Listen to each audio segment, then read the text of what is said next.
This episode is brought to you by HP. Whenever you do your best thinking, the HP Spectre X360 is ready when inspiration strikes.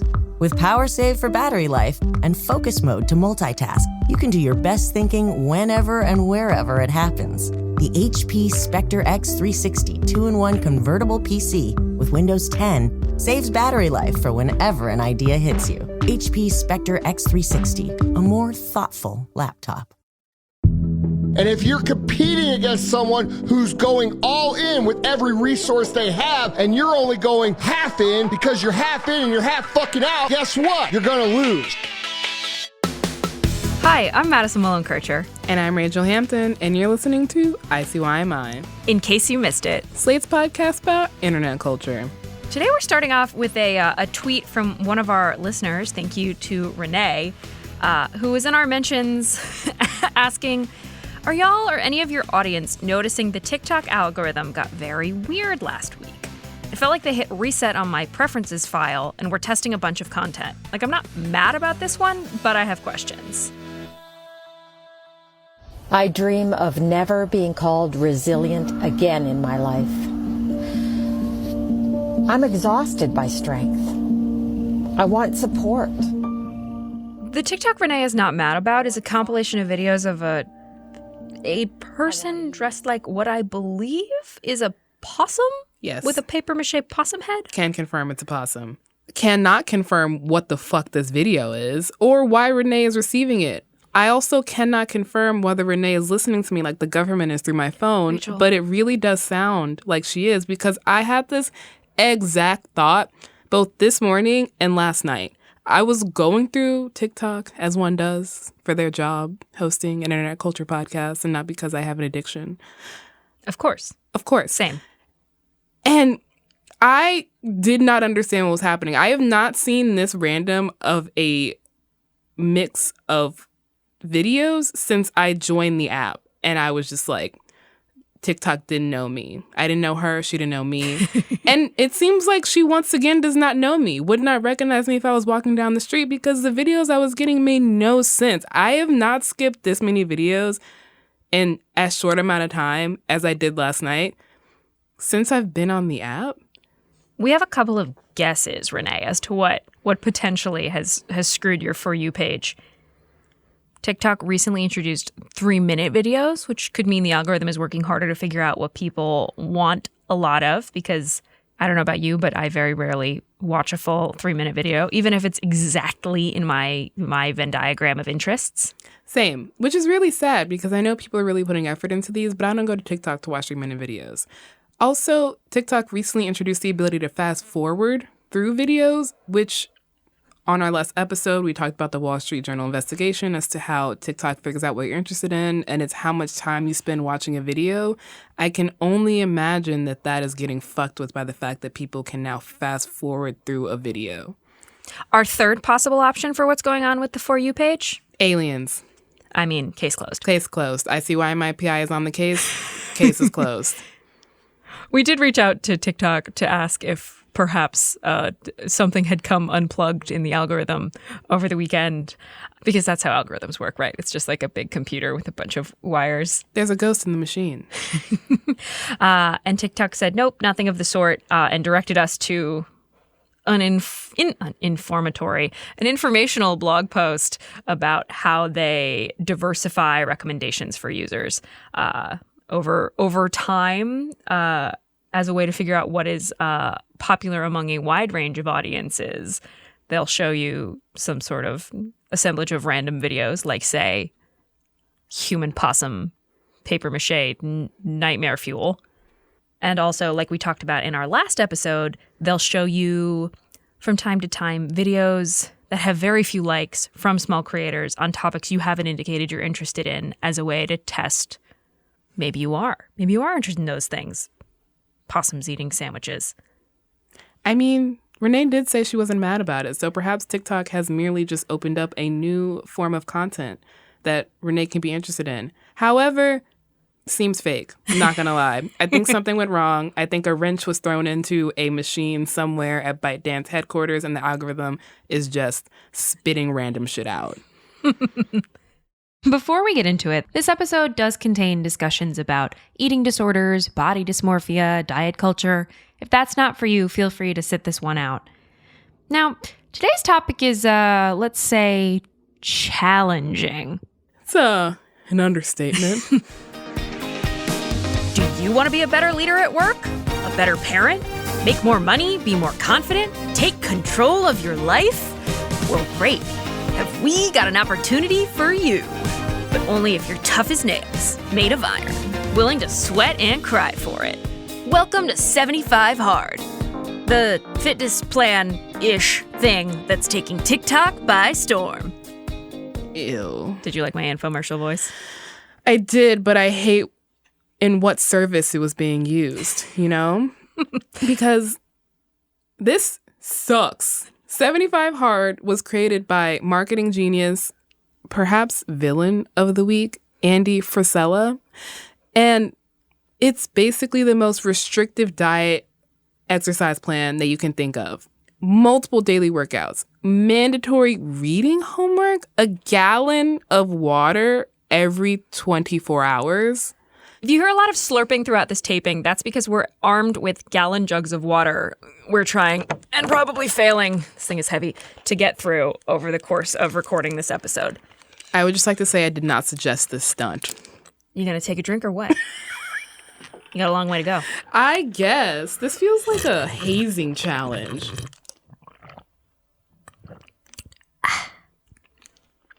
Refreshing. You might think in this era of supposed body enlightenment that we're theoretically in, that something like P90X Redux on steroids wouldn't gain any traction. I'm sorry, you're wrong. I'm also sorry for myself. But over on TikTok, it's being sold as a tactical guide to winning the war with yourself. And unfortunately, this sell seems to be working. Today, we are diving back into the trenches of the body positivity war. Pray for us. We'll be back with all things 75 Hard after the break. And by break, I mean I already have to pee.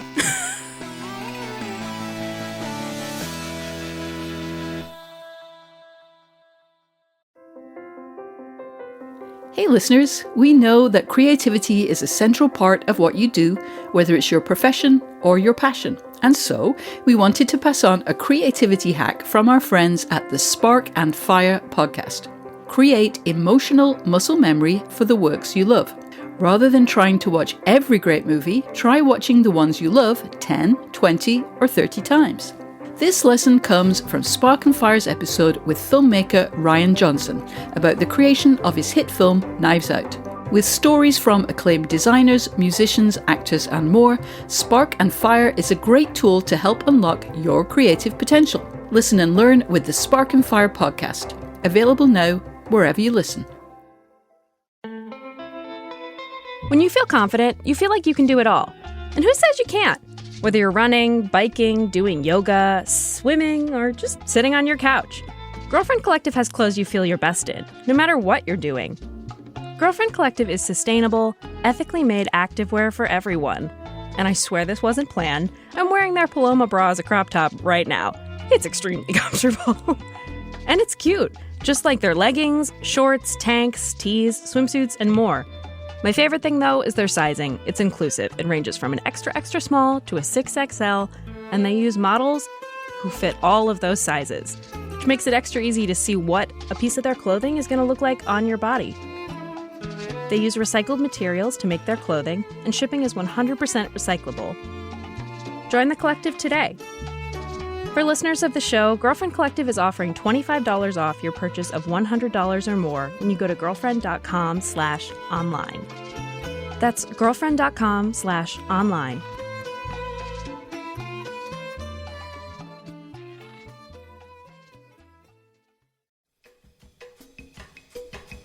Do you have big plans for the summer? What about for the next year? If any of those plans include trying for kids, there's an easy way to learn more about your body while thinking ahead. The Modern Fertility Hormone Test is a simple at-home finger prick that unlocks tons of insight into your reproductive health. From egg count to menopause timing to possible outcomes for egg freezing or IVF. Traditional testing with your doctor can cost over $1,000, but Modern Fertility gets you the same info at $159, a fraction of the price. And if you go to modernfertility.com/online, you can get $20 off your test. And if you have an HSA or FSA, you can put those dollars towards Modern Fertility. Right now, Modern Fertility is offering our listeners $20 off the test when you go to modernfertility.com/online. That means your test will cost $139 instead of the several hundred or even $1,000+ it could cost at a doctor's office. Get $20 off your fertility test when you go to modernfertility.com/online. modernfertility.com/online.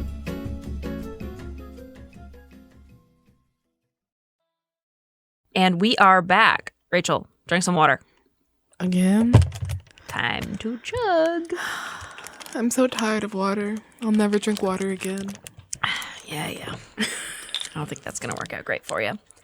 By the way, if you're wondering where our modern day obsession with water comes from, you should check out one of our other favorite podcasts from Slate, Decoder Ring. Decoder Ring is actually kind of like ICYMI, except they take just a little bit more time. Okay, a lot more time. Going deep on a topic. On every episode, host Willa Paskin tackles a different cultural mystery, like my personal favorite, why did the laugh track become so uncool? And where did the Karen come from? Right now, they're in the middle of a brand new season of shows, including an episode all about, you guessed it, the history of hydration, which is utterly fascinating, and I don't think I'll ever think about drinking water the same way. Look for Decoder Ring wherever you listen to podcasts, and we'll also add a link in our show notes. But we got to get back to our own podcast. Madison, you hydrated? You good? Oh, I am incredibly hydrated. So 75 Hard is a quote-unquote mental toughness program. Ew. Quote-unquote Iron Man for your brain. Just to give you a little bit of an intro, if you go to the 75 Hard website, the first thing you will read is that it is not a fitness program. It is a transformative mental toughness program. This is a program that can change your life, starting from the inside. Are there physical changes? Yes. But trust me when I say the physical changes you see on the outside are a fraction, all caps, of the results you can earn by completing, all caps, 75 Hard. 75 Hard is one of the dumbest names for a fitness program ever. They're all dumb. Look, those of us who live in glass houses cannot throw stones. They all have dumb names. And I have done them all, which qualifies me to have this conversation. But I can't even remember 75. As soon as I stop looking away from our prep document, I forget what the name of this program is called. I keep wanting to call it P75X. It's 75 straight days of very strict rules about fitness, food, and hygiene. And if you mess up, big air quotes around mess up, you have to start all over again. The rules are as follows. You need to strictly adhere to a diet of your choice. You can't drink alcohol. You have to take progress pictures of your body each day. You have to drink the aforementioned gallon of water each day. You have to work out twice a day, 45 minutes per workout, and one workout needs to be outside no matter the weather. You have to read 10 pages of a self-help book per day. And you need to take a daily 5-minute cold shower. To help round out your introduction, I think it's important that we play a little bit of Andy Frisella himself. You know who has a plan B? Motherfuckers that lose. That's a fact. All these people out there talking about, oh, well, if that doesn't work out, I'll just go back to this. Whatever the fuck this is, happens to be their miserable life they have now. Those people always lose. And I'll tell you why. There's a real easy reason to understand. Because it's like a human embodiment of a t-shirt that says, like, pain is just weakness leaving the body. I've heard the whole tears are weakness leaving the body or whatever. I have never heard that it is weak to have a plan B. I guess I'll say if that is what motivates you, if that's what does it for you, great. Awesome. I don't agree. Madison is much more generous than I am. I think there's I think there's something for everybody, but I do think the thing we're talking about is that 75 Hard is unsustainable. It comes from a 2020 book by Andy Frisella by the same name, but it's having an internet moment on TikTok, which is where I discovered it over the last, let's say, month. I've been trying to train my algorithm to show me fitness videos for a little while now, but specifically I want to see videos of women lifting really heavy shit. Yeah, as you should. Like, not diet content, just like really strong women. I want to be able to lift a car over my head, and I find this very motivational. But TikTok also decided that I would like 75 hard, and I truly can't escape it. Here's a TikTok from somebody who just finished 75 hard. Hey y'all, it's day 75 of 75 hard. I can't believe that this day has come already. I feel like we just started this journey together. I'm so glad I had y'all to lean on the good days and the not so good days. And I can't believe that it's finally over. So a couple of notes. The diet can be whatever you deem it. There's no like strict, like if you say it's Lunchables all day, every day for 75 days, that can be your diet. Same thing on the workouts. There's no prescribed workouts. So it could be 2 45-minute walks a day. So a little room for modification. I mean, I guess I enjoy the freedom of that. I mean, I'm watching the video that we just played from Enhancing Emily, and she was reading Hood Feminism by Mickey Kendall as her inspirational book. And I don't know if I would say that's inspirational, but it is a very good book, and Mickey Kendall should be read by all. So, you know, I still don't like this, but I like it. I still don't like it.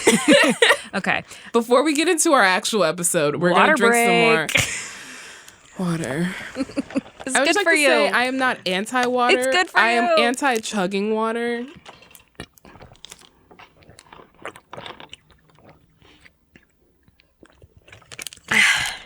In case it's not screamingly obvious, 75 hard, call it what you want, a lifestyle, a fitness plan, a mental toughness, iron, ultra marathon for your body. It's diet culture. It's beyond diet culture. Surprise. Surprise, surprise. And the thing is, the person who created this diet, Andy Frisella, has no qualifications to make a diet. He's not a dietitian. He's not a nutritionist. He's not even a personal trainer, nor is he a doctor. But you know what he is? A fucking marketer. A really good marketer. Yeah, aggressively good at his job because of how viral this diet has gone on TikTok specifically. I mean, we're talking about the kind of unsustainability of this, but we should perhaps get into it more. 75 days, 2.5 months of working out not just once a day, but twice a day for 45 minutes each. No trainer, no actual reputable health person would tell you to do that. You need to have recovery time. So this diet is not only unsustainable in that once your 75 days are over, are you going to keep living like this? But it's also unsustainable in that it's not even just good weightlifting practice or good fitness practice. Because Andy is not a registered fitness person. Sporty Spice over here getting heated. I am. I mean, like, my personal trainer talks about all the kind of annoying and bad fitness information that is spread on TikTok that people just listen to because they don't have anybody in their lives to tell them what is actually good for your body. And we are all so inundated with diet culture that is now being, you know, remarketed under body positivity or worse, biohacking. The same problem you're describing with 75 hard is the issue that's baked into so many of these diet culture experiences or regimens. Okay, yeah, we should drink some water. I was actually thirsty that time. That was actually organic. I got thirsty. The 75 hard people are going to get mad at us because we are actually, you know, they have 24 hours to drink this water. Yeah, they're going to be like, you're doing it wrong. I mean, we should probably say that. We like, are you know, willfully doing the water portion of 75 hard wrong. As I was saying before Rachel got thirsty, the problem... Drag me. The problem we're describing with 75 hard is the same thing that's baked into so many diet culture experiences and regimens. I'm thinking about, like, you mentioned P90X, Weight Watchers, Beachbody, Noom. Every single 17 magazine spring issue that told you how to get your perfect back to school body in 6 weeks. I know you all have that trauma. It's not sustainable. I mean, so many of these programs kind of try to build themselves as lifestyle changes, but a lifestyle is something that you don't have to keep looking at an app to keep track of. We also have to talk about the hyper-masculinity Oh, God, yeah. of 75 hard. And it is funny, those two TikToks we played, the one from Andy, screaming about how you don't need a plan B versus the woman who had just finished 75 Hard and had this sort of a day in my life aesthetic goals, like ASMR-y voiced. Yeah. I can't think of anything that would put me more in the mindset of developing an eating disorder than something like this. It's the lack of forgiveness. And that is perhaps the most unsustainable part of this, is that this mindset of 75 Hard is the worst form of diet culture on the internet, which is like, if you fuck up, you have to start all over again. You're starting from scratch. Nothing has been gained. I like this tweet you found from Abby Chan, a registered dietitian on Twitter, who writes, the whole 75 Hard thing is actually like, hey, let's have a clinical eating disorder for 75 days. Yeah, basically. I mean, and people see. Rachel? Yeah. It's time to drink some water. I was born for this. I'm really worried. The thing about 75 Hard coming up on my feed over and over again is I'm a person who's spent over the last few years a fair amount of time trying to curate my Instagram feeds and now TikTok to show me content from true body positivity activists or body neutral people or holistic body neutral dietitians. And what you were just talking about, this idea of like resetting to day one the minute you screw something up, flies in the face of every single post from all of these dietitians who are like, listen up. It is okay if you have a bad day or a bad week because life is long and months and years matter. Yeah, you're going to have a bad day. You're going to have a bad week. You're going to have a bad month sometimes. That just happens. And not being forgiving of yourself, it's not going to make you feel good. This just plays on every single bad hustle culture. If you're not grinding, you're losing. If you have a plan B, something's wrong with you. Guilt is not a great motivator. We have learned that over the course of the pandemic. If there's anything we've learned, it's that guilting people into shit just does not work. And that's why people will get gym memberships after all the fucking New Year's resolutions commercials and then immediately give them up and pay Blink for 2 years, $20 a month. Oh, that's too real, Rachel. Talking about myself. I see you. I feel you. I don't know how to describe how much I don't like this. And I don't like it specifically because it's on TikTok. And TikTok is just full of very impressionable young people who are being introduced to the worst form of diet culture when it's so much easier to find that content on TikTok than it has been at any other time in the internet. Ever before. Yeah. And for this to now be going viral, this really unrealistic version of what health and what fitness looks like for people whose brains are not fully developed. I hate it for them. I hate it for me, and I'm a grown-ass woman. Exactly. Like, we at least have a certain level of familiarity with this shit. Brain plasticity. But looking at this just reminds me of looking at, again, 17 magazine as a fucking 11-year-old and thinking about doing 6 weeks worth of a more sustainable diet than this and feeling this overwhelming sense of failure whenever I quit after a week.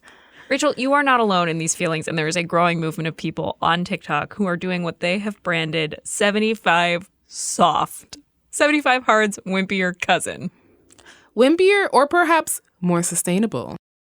Today I'm starting the 75 soft challenge. It's like the 75 hard but for people who don't have the time for 2 45-minute workouts a day. So here are the rules.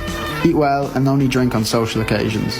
Train for 45 minutes every day, 75 days without a day off, and 1 day for active recovery every week. Drink 3 litres of water a day and read 10 pages of any book. Wish me luck.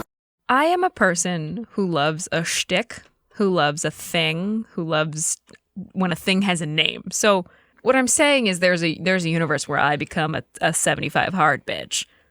But 75 soft sort of appeals to me in the idea that I love a goal-based motivation, and this seems markedly more attainable and frankly looks a lot like how I try to structure my ideal life. It doesn't happen consistently 75 days in a row.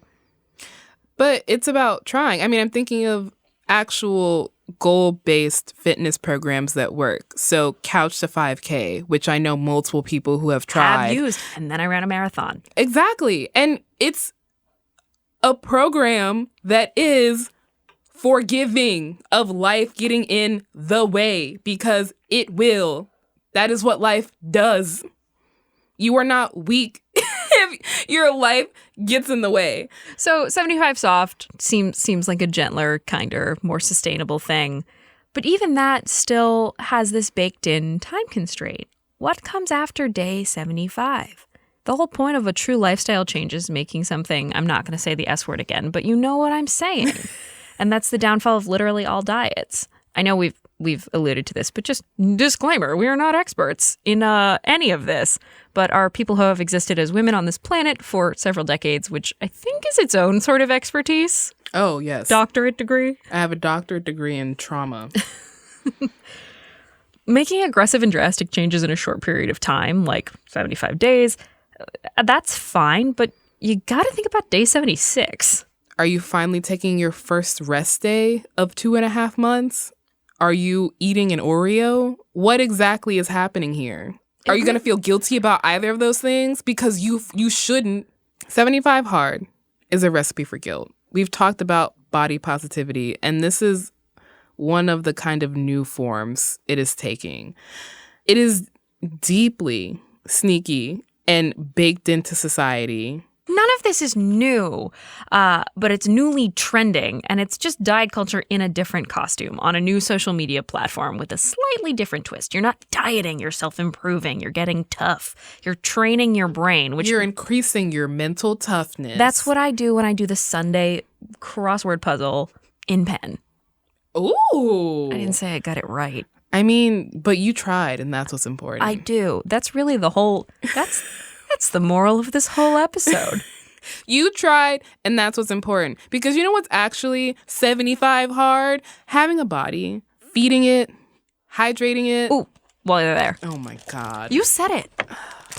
The thing is, we're already hydrated. Look, I'm so close. I've drank.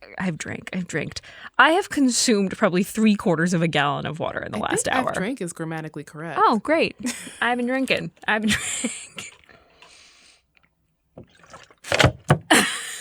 Madison is so close to actually finishing this gallon of water, and I am not.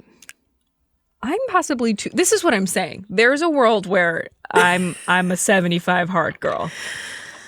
I was going to say, not, and that's on therapy.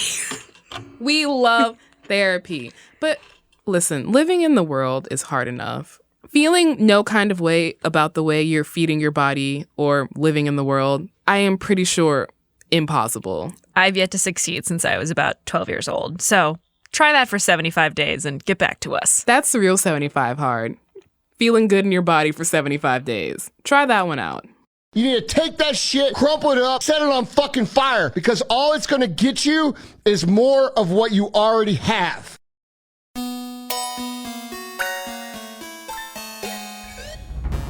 All right, that is the show. We will be back in your feed on Saturday, so definitely subscribe. It's free, and the best way to never miss a random stunt that we do to demonstrate that diets suck. Take a drink of water. I'm not doing that. No, We're done here. I was talking to them. Oh. Everybody, take a drink of water. It's good for you.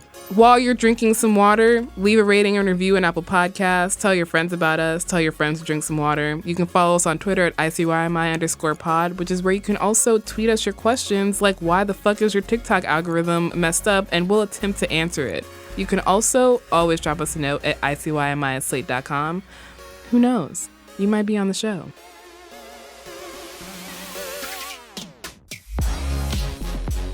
ICYMI is produced by Daniel Schrader.